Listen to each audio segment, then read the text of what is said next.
यदि वर्तमान के कर्मों को आप सत्य मन से करोगे तो भय स्वयं ही निकल जाएगा और भविष्य का फल अवश्य ही मीठा होगा। इसलिए भय और भविष्य से डरना छोड़ दीजिए, इस वर्तमान को जी।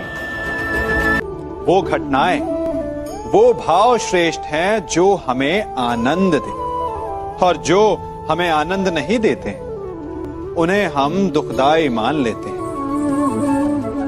परंतु दृष्टिकोण और सोच को यदि एक भिन्न कोण से देखें तो परिस्थितियां भिन्न सिद्ध हो सकती हैं।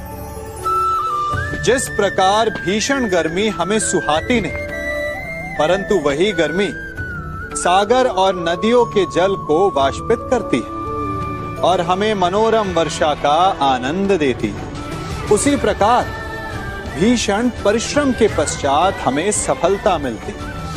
भीषण परीक्षा के पश्चात हमें हमारा लक्ष्य मिलता है। बताइए, आपके जीवन में वो कौन सी वस्तु है जो आपका सबसे बड़ा मित्र भी है और सबसे बड़ा शत्रु भी?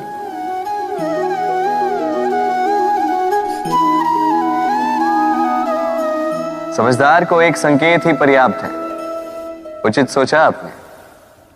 वो वस्तु है समय। क्यों समय आपका सबसे बड़ा मित्र और समय ही आपका सबसे बड़ा शत्रु है? उत्तर है समय का सम्मान।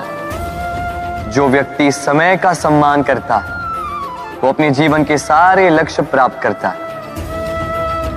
संसार उसकी कला पहचानता है, उसे महत्व देता है।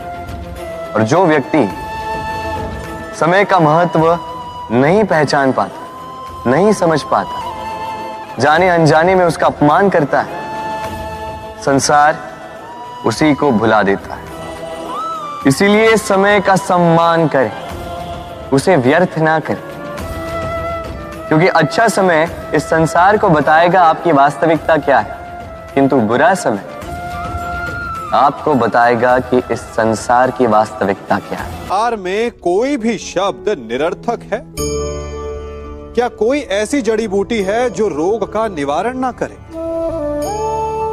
नहीं।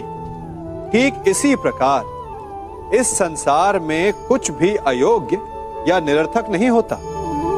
हर एक प्राणी, हर एक वस्तु, हर एक घटना का एक महत्व होता है, एक आवश्यकता होती है। परंतु बड़ा वो निरीक्षक होता है जो उन्हें पहचानता है। जैसे कि एक ज्ञानी शब्दों की शक्ति को पहचानता है, जैसे कि एक वैद्य किसी बूटी में छिपे उसके गुणों को पहचानता है, जैसे कि एक जौहरी कोयले में छिपे हीरो को पहचानता है। इन सब बातों का सत्व ये है कि यदि आपको श्रेष्ठ होना है तो कमियां देखना छोड़िए और गुण और विशेषताएं देखिए। आपका जीवन सफल और सरल हो जाएगा। यदि कोई आपका प्रेम ठुकरा दे, यदि कोई आपका प्रेम समझ ही ना पाए, तो क्या होगा?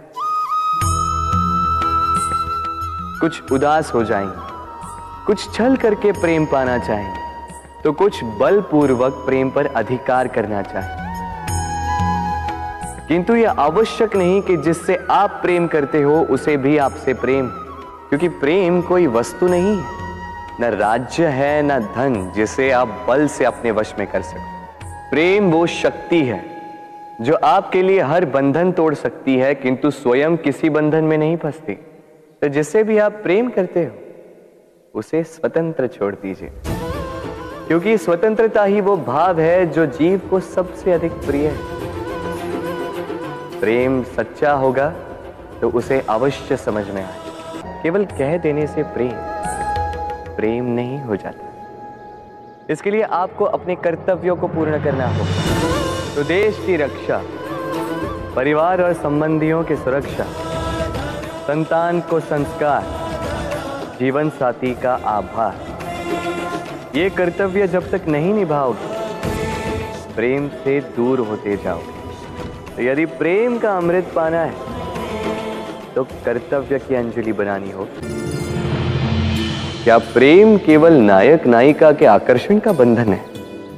नहीं, प्रेम तो परिवार से हो सकता है, माता पिता भाई बहन से हो सकता है, सखा मित्रों से हो सकता है, देश और जन्मभूमि के लिए हो सकता है, मानवता के लिए हो सकता है, किसी कला के लिए हो सकता है, इस प्रकृति के लिए हो सकता है। पर प्रेम कभी उस पन्ने पर लिखा ही नहीं जा सकता जिस पर पहले ही बहुत कुछ लिखा हो। जैसे एक भरी मटकी में और पानी आ ही नहीं सकता। यदि प्रेम को पाना है तो मन को खाली करना होगा। अपनी इच्छाएं, अपना सुख सब त्याग कर समर्पण करना होगा। अपने मन से व्यापार हटा दो, तभी प्यार मिलेगा। सारी पीड़ाएं, सारी समस्याएं मेरी ही झोली में आके गिर जाती सब यही सोचते हैं। चलिए मैं आपको विचार करने पर विवश करता हूं। सोचिए, सीप के पेट में कंकड़ की ये पीड़ा सीप को ही क्यों भोगनी पड़ती? वट वृक्ष का बीज धरा में 7 हाथ नीचे अंधकार में घिरा होता है। क्यों? संसार की सबसे तीक्ष्ण ज्वाला सूर्य को ही जलाती है। क्यों? क्योंकि सीप में ही वो क्षमता है कि वो मोती दे सके। वट वृक्ष के बीज में ही वो बल है कि वो संसार का सबसे सुदृढ़ वृक्ष बन सके। सूर्य में ही क्षमता है कि वो स्वयं जलकर इस ब्रह्मांड को प्रकाश दे सके। इसलिए जीवन में जब भी विपदा आए, समस्या आए, तो स्वयं को समझा दें कि प्रकृति ने आपको इसलिए चुना क्योंकि प्रकृति ये सोचती है कि इस परिस्थिति में सर्वश्रेष्ठ परिणाम जो है आप ही निकाल सकते हैं। राधे राधे।